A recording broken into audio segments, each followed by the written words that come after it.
अस्सलाम वालेकुम students. Second year commerce की अकाउंटिंग का डेप्रिसिएशन का टॉपिक हमारा शुरू हुआ है। अभी हम इसका पहले थ्योरेटिकल कॉन्सेप्ट आपको समझा रहे हैं, हर पॉइंट क्लियर कर रहे हैं। मेरे पास किताब है पेटी वाला की, किताब बहुत अच्छी है, इसी को मैं पढ़ा रहा हूँ। और इसमें मैंने अभी तक जो है एक लेक्चर पहले रिकॉर्ड करा चुका हूँ, दूसरा लेक्चर आगे हम यहाँ पे पढ़ेंगे, वहीं से आगे कंटिन्यू करेंगे जहाँ से हमने छोड़ा था। Difference between capital expenditure and revenue expenditure. पिछले लेक्चर में मैंने कैपिटल एक्सपेंडिचर और रेवेन्यू एक्सपेंडिचर की वजाहत कर दी थी। आज हम दोनों में फ़र्क पढ़ेंगे। पहले मैं ओवरव्यू ऐसे दे देता हूँ कि कैपिटल एक्सपेंडिचर वो एक्सपेंडिचर होते हैं जो आपके फिक्स असेट्स के ऊपर किए जाते हैं, जिनके करने से उनकी लाइफ एक्सटेंड करती है, उनकी वैल्यू में भी और कॉस्ट भी इंक्रीज़ कर जाती है। ठीक है, जब कॉस्ट इंक्रीज़ करती है तो लाइफ भी एक्सटेंड करती है। ऐसे एक्सपेंडिचर को हम कैपिटल एक्सपेंडिचर करते हैं। ये हमारे नॉर्मल रेगुलर जो एक्सपेंडिचर होते हैं यानी उसका हिस्सा नहीं होते, ये फिक्स असेट की वैल्यू को बढ़ाते हैं, इसलिए इसकी एंट्री जो है फिक्स असेट से बनती है। यानी फिक्स असेट को डेबिट कर देते हैं और जितना पैसा खर्च होता है कैश क्रेडिट देते हैं। एक्स्ट्रा ऑर्डिनरी रिपेयर एक्सपेंसेस कहलाते हैं ये, जब इसकी किसी फिक्स असेट पे किए जाते हैं। दूसरा रेवेन्यू एक्सपेंडिचर हमने बताया था, उसमें रेवेन्यू एक्सपेंडिचर वो होते हैं जो हमारे हर साल प्रॉफिट बनाने के लिए किए जाते हैं, और जो हमारा इनकम स्टेटमेंट में ग्रॉस प्रॉफिट के बाद हम एक हेडिंग डालते हैं ऑपरेटिंग एक्सपेंस के अंदर जितने भी उस प्रॉफिट को बनाने के सिलसिले में एक्सपेंस हुए थे, रेगुलर एक्सपेंसिव, सबको हम माइनस कर देते हैं तो हमारा नेट प्रॉफिट आ जाता है। ज़्यादा रेवेन्यू एक्सपेंडिचर एक साल के लिए होते हैं, प्रॉफिट मेकिंग के लिए होते हैं और उसी साल में क्लोज किए जाते हैं, जबकि कैपिटल एक्सपेंडिचर आपके फिक्स असेट्स पर किए जाते हैं जो उनकी वैल्यू को बढ़ाते हैं, कॉस्ट बुक वैल्यू को बढ़ा देते हैं और साथ साथ उसकी जो है लाइफ को भी एक्सटेंड कर देते हैं।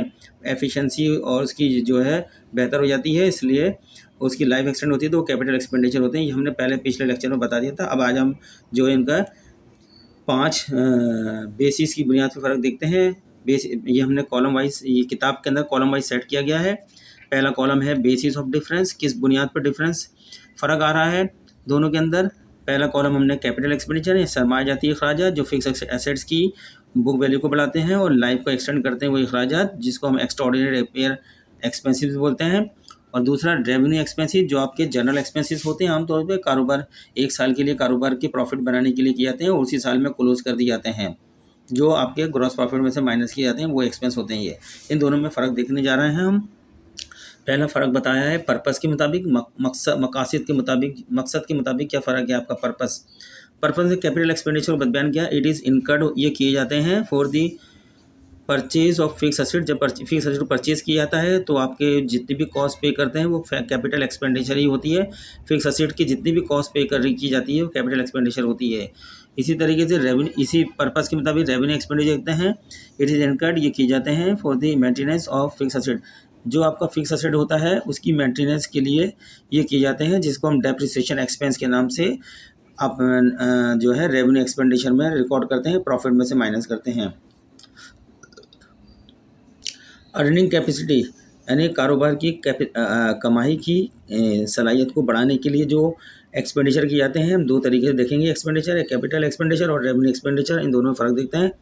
It is increase the earning capacity of the business. Capital expenditure यानी फिक्स असेट जो होता है कारोबार की, अगर फिक्स असेट मौजूद है, मशीन मौजूद है, फर्नीचर मौजूद है, व्हीकल्स मौजूद है, कंप्यूटर मौजूद हैं आपके पास, ये फिक्स असेट्स हैं, तो ये कारोबार की वर्क अर्निंग कैपेसिटी को बढ़ा देंगे, वर्क अच्छा कर देंगे, तेज़ कर देंगे, टाइमली सब चीज़ें मिलेंगी।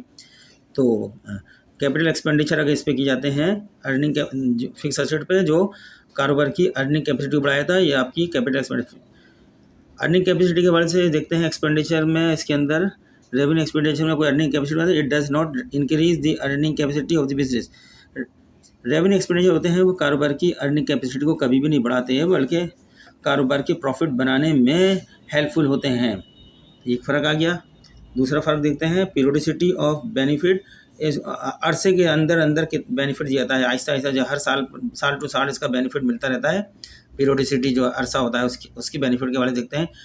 It's benefits are spread over a number of, इसका जो फिक्स असेट का जो बेनिफिट होता है, कैपिटल एक्सपेंडिचर का जो बेनिफिट होता है वो साल ब साल चलता रहता है। जब तक वो फिक्स असेट मौजूद है कारोबार में, उसकी लाइफ है, वो बेनिफिट कारोबार को देता रहेगा देता रहेगा देता रहेगा।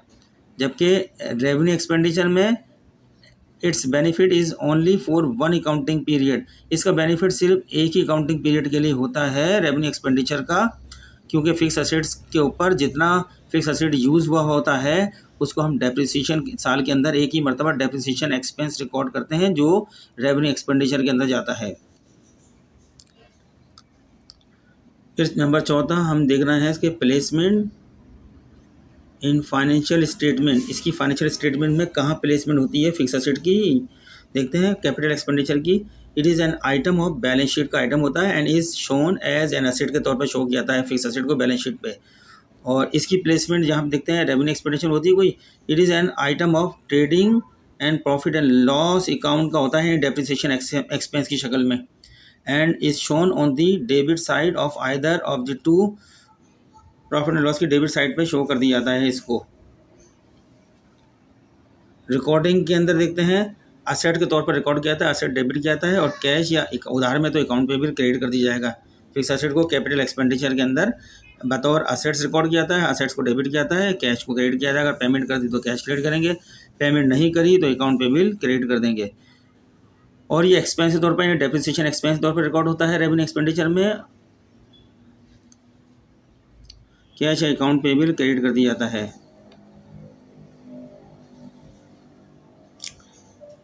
ये आपने देखें फ़र्क मैंने पढ़े आपके सामने, फ़र्क आपको नज़र आए होंगे। आगे चलते हैं, डेप्रिसिएशन ऑफ फिक्स असेट्स की डेप्रिसिएशन के ऊपर बात करते हैं। अब हम fix assets has a limited life. अच्छा, हमें मालूम होना चाहिए कोई भी फिक्स असेट्स जिसका ताल्लुक डेप्रिसिएशन से हो, सब्जेक्ट टू डेप्रिसिएशन हो, उसकी लाइफ लिमिट होनी चाहिए। हमें पता है प्लांट एंड इक्विपमेंट जितने भी हैं वो सब फिक्स असेट्स हैं और सबकी लाइफ जो है लिमिटेड है, सिवाय ज़मीन के, यानी लैंड सब्जेक्ट टू डेप्रिसिएशन नहीं है, उस पर डेप्रिसिएशन चार्ज करता है। उसके अलावा तमाम फिक्स असेट जितने भी हैं लिमिटेड लाइफ रखते हैं, इसलिए वो सब्जेक्ट टू डेप्रिसिएशन है। The allocation of its cost over its useful life is term either depreciation और डिप्लेशन और amortisation. This are explain as under. इन्होंने तीन बातें करी हैं कि जो भी कॉस्ट फिक्स असेट की होती है उस पर हम उसकी जो लिमिटेड यूजफुल लाइफ होती है डिवाइड कर देते हैं, जो अमाउंट आता है वो एक साल का जो है डेप्रिसिएशन होता है या डिप्लेशन होता है या एमोटाइजेशन होता है। हमने इन तीनों चीज़ों की वजाहत करी है टर्मिनोलॉजी की। डेप्रिसिएशन क्या होता है पिछले लेक्चर में, डिप्लेशन क्या होता है और एमोटाइजेशन का पिछले लेक्चर आप हमारा देखें, उसमें हमने इन तीनों की वजाहत करी है। अब आगे हम देखते हैं amortisation. The cost of fix intangible asset, fix intangible asset की जो कॉस्ट होती है विच हैज़ बीन यूज, जो यूज़ की जाती है, इज़ कॉल्ड एमोटाइजेशन। उसको हम कहते हैं एमोटाइजेशन, जिसमें हमने बताया था कॉपीराइट और पेटेंट्स पिछले लेक्चर के अंदर, इनकी जो भी लिमिटेड लाइफ होती है उससे उनकी कॉस्ट को डिवाइड कर दिया जाता है तो एमोटाइजेशन अमाउंट आ जाता है। Amortisation, it is charge on intangible fix asset की वजह सच है कॉपीराइट एंड पेटेंट्स, ये आपके इंटेंजिबल जो है फिक्स असेट्स हैं जिस पे एमोटाइजेशन चार्ज किया जाता है। गुडविल एंड ट्रेडमार्क्स, ये भी इंटेंजिबल असेट्स हैं लेकिन इसके ऊपर एमोटाइजेशन चार्ज नहीं होता। Are usually not subject to amortisation, ये एमोटाइजेशन के सब्जेक्ट में नहीं आते, बट टू रीवैल्यूएशन, इनकी रीवैल्यू की जाती है क्योंकि वक्त के साथ साथ कारोबार की शोहरत में कमी और बेशी होती रहती है। अगर कारोबार अच्छी प्रॉफिट में जा रहा है तो गुडविल की साख और बढ़ जाएगी, वैल्यू बढ़ जाएगी। ट्रेडमार्क भी उस तिजारती बहुत ज़्यादा बढ़ जाएगा उसकी वैल्यू भी। इसी तरीके से अगर कारोबार नीचे जा रहा है तो गुडविल, इसलिए इनको रीवैल्यू करना पड़ता है टाइम टू टाइम। इनकी एमोटाइजेशन नहीं होती है, एमोटाइजेशन कॉपीराइट पेटेंट्स की होती है।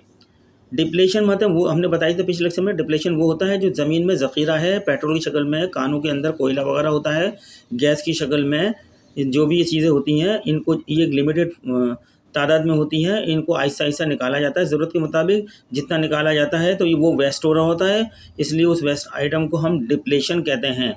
यहाँ पे द एग्जॉस्शंस यानी फिज़िकल श्रिंकेज, लीजिंग और वेस्ट, जितना भी हम एग्जॉस्ट कर लेते हैं, निकाल लेते हैं, ज़ाया हो जाता है, वो जो निकल जाता है वो वेस्ट हो जाता है या फिज़िकली श्रिंकेज हो जाता है, कम हो जाता है, लेसनिंग कम होता चला जाता है या वेस्ट होता चला जाता है। और फिर नेचुरल रिसोर्सेज जो कुदरती ज़ाया होते हैं इस कॉल्ड डिप्लेशन कहते हैं। It is charge on the wasting fix assets such as oil and mineral deposit, जितने भी ऑयल एंड मिनरल डिपॉजिट है सब वेस्टिंग फिक्स एसेट्स होते हैं जिनको जो है हर साल कुछ ना कुछ ज़रूरत के मुताबिक उसमें से निकाला जाता है, वेस्ट होते जाता है और दोबारा ये नहीं बनाया था। कुदरत का दिया बात ये होता है, इंसानों की बनाया हुआ नहीं होता है। इसमें से निकालते जाओ तो कम होता जाएगा, इसलिए इसको हम डिप्लेशन कहते हैं। फिर हमने बताया डेप्रिसिएशन आगे, the cost of permanent fixed tangible assets which has been use is called depreciation. Cost of permanent fix asset की जो कॉस्ट होती है उसको जब हम साल बाय साल इस्तेमाल करते हैं, जो इस्तेमाल होता है हर साल, उसको ही डेप्रिसिएशन कहते हैं। It is charge on the permanent fix asset के ऊपर चार्ज होता है, सच देते हैं प्लांट एंड इक्विपमेंट के ऊपर, एक्सेप्ट लैंड, ज़मीन के अलावा बाकी सब पर इस्तेमाल होता है depreciation. The detail of plant and equipment वो हम पहले पिछले लेक्चर में दे चुके हैं, जिसमें हमने बताया था आपको फर्नीचर हो गया, बिल्डिंग हो गई, आपकी जो है व्हीकल्स हो गई, आपकी मूवेबल असेट्स हो गए, डिस्ट्रीब्यूशन असेट्स हो गए, इस तरह की हमने डिटेल पिछले लेक्चर में दी थी इनकी।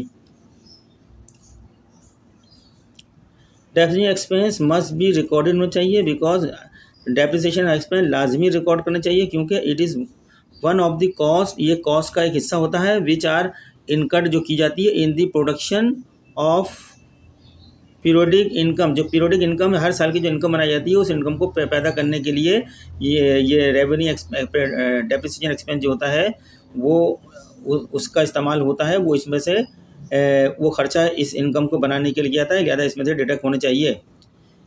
If depreciation was not recognise upon the book, अगर बुक पर रिकॉग्नाइज नहीं करते depreciation, the net income of the business would be overstated. अगर आप डेप्रिसिएशन माइनस नहीं करेंगे, जो फिक्स एसेट आपने एक साल में यूज़ कर रहे हैं प्रॉफिट बनाने के लिए, और अगर आप उसका खर्चा माइनस नहीं करते, ग्रॉस प्रॉफिट में से माइनस नहीं करते, तो आपका जो इनका प्रॉफिट नेट प्रॉफिट आएगा वो ओवर स्टेटेड होगा, ज़्यादा हो जाएगा, जिस पर टैक्स भी ज़्यादा लगेगा। Stated and depreciable assets would appear in the balance sheet at value greater than their real value. और सिला डेप्रिसिएबल असेट यानी जितनी डेप्रिसिएशन निकालने के बाद जो वैल्यू मजीद बाकी रह जाती है असेट्स की, वो हम डेप्रिसिएशन जब उस पर शो करेंगे अपना बैलेंस शीट पे असेट्स को, तो उसकी ग्रेटर वैल्यू आ रही होगी, जबकि एक्चुअल वैल्यू नहीं आ रही होगी, क्योंकि कुछ वैल्यू का वो घिस चुका है, वो घिसाई हमने रिकॉर्ड नहीं करी है।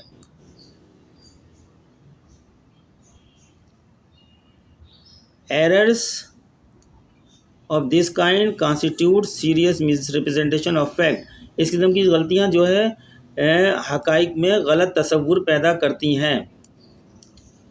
देयर आर फॉलोइंग 3 फैक्टर, 3 अनासिर होते हैं, विच शुड बी रिकॉग्नाइज, जिसको पता होना चाहिए in arriving at periodic depreciation expense. जिस वक्त हम पीरियोडिक डेप्रिसिएशन एक्सपेंस अराइव कर रहे हैं, निकालना है, उस वक्त हमें ये पता होना चाहिए। ये हम देखते हैं। नंबर 1 3 में से एक असेट कॉस्ट आपको पता होनी चाहिए। This include all expenses relating to the acquisition of assets and installing it in the factory. यानी जो हम फिक्स असेट परचेज किया है, उसकी हमने क्या कॉस्ट पे की है, और उसके यूज़ होने से पहले हमने क्या रीज़नेबल कॉस्ट पे करी है, वो सब उसकी कॉस्ट में ऐड होना चाहिए। हमें असल कॉस्ट, जब तक हमें फुल कॉस्ट नहीं पता चलेगी, तो वो फिक्स असेट्स पे हम जो भी कैलकुलेशन करेंगे वो रॉन्ग होगी, गलत होगी। दूसरी, हमें ये भी पता होना चाहिए रेजिडुअल साल्वेज वैल्यू, यानी इसकी लिमिटेड लाइफ का पता होगा, तो हम उस लिमिटेड लाइफ के बाद ये वैल्यू पता होना चाहिए। जब इसकी लाइफ ख़त्म हो जाएगी, ये अपनी वर्किंग परफॉर्मेंस कर लेगा, तो वो ये एक स्क्रैप वैल्यू हो जाएगी, कबाड़ी की वैल्यू हो जाएगी, कबाड़ी के पास बेचते हैं वो वैल्यू रह जाएगी, हमें पता होना चाहिए। Salvage value is a depreciable asset होता है, is that amount which can be expected to be realise upon retirement of an asset. यानी ये एक डेप्रिसिएबल वैल्यू वो होती है जो इसकी लाइफ ख़त्म होने के बाद भी अगर इसको बेचो कबाड़ियों को, तो कुछ वैल्यू देती है, जीरो वैल्यू नहीं देती, लेकिन कुछ वैल्यू देती है। जो कुछ वैल्यू देती है, उसकी लाइफ खत्म होने के बाद जब रिटायर हो जाता है, कबाड़ी को बेचते हैं, तो उस वैल्यू को ही हम साल्वेज वैल्यू बोलते हैं, रेजिडुअल वैल्यू होते हैं, स्क्रैप वैल्यू भी बोलते हैं उसको। नंबर तीसरा, ये भी हमें पता होना चाहिए, यूजफुल लाइफ किसी भी फिक्स एसेट की जो भी हमें पता होना चाहिए, वो लिमिटेड लाइफ होती है। वो लिमिटेड लाइफ कितनी है, जब तक हमें लाइफ का नहीं पता होगा, हम अमाउंट ऑफ डेप्रिसिएशन नहीं मालूम कर सकते। The life of an asset में भी एक्सप्रेस होनी चाहिए in terms of either an estimated time factor के अंदर और एस्टिमेटेड यूज फैक्टर के अंदर होना चाहिए। द टाइम फैक्टर में भी a period of month or year का हो सकता है। द यूज फैक्टर में भी a number of hours of service or number of units of output. जब हम मशीन को लेकर आते हैं उसको दो तरीके से अमल करते हैं, या तो हम बताते हैं 10 साल की उसकी लाइफ जो होती है तो ईयर से बंद होती है, 10 साल चलेगी, उसके बाद नाकारा स्क्रैप हो जाएगी, या उसको फिर हम इसके यूज़ बताते हैं ये 1 लाख घंटे चल सकती है, या यूनिट पैदावार में कितने यूनिट 5 लाख यूनिट पैदा कर सकती है, ये इसकी सर्विस लाइफ है। यूज़ दो तरीके की लाइफ होती है, दोनों में से हमारे पास कोई भी होना चाहिए। तो सर्विस उसकी इतने यूनिट पैदा कर सकती है, 5 लाख यूनिट पैदा कर सकती है, टोटल लाइफ इसकी मशीन की चलने की सलाहियत ये है, या 1000 घंटे चल सकती है, 1 लाख घंटे चल सकती है, या फिर ईयर्स के अंदर होती है कितने साल ये मशीन कारोबार के अंदर चल सकती है, ये इसकी यूज़फुल लाइफ अब पता होनी चाहिए। ठीक है स्टूडेंट्स, आज का लेक्चर हम बड़ा नहीं करना चाह रहे क्योंकि बहुत बड़ा हो जाएगा, 15 मिनट से ज़्यादा का हम लेक्चर नहीं रखते हैं अपने। तो आज के लिए इतना ही काफ़ी है। आपको अगर हमारे लेक्चर्स पसंद आ रहे हैं, अच्छे लगते हैं, तो आप हमारे चैनल को सब्सक्राइब करें, लाइक करें, आगे दूसरों को शेयर करें। तो शुक्रिया, नेक्स्ट लेक्चर का हमारा वेट करें।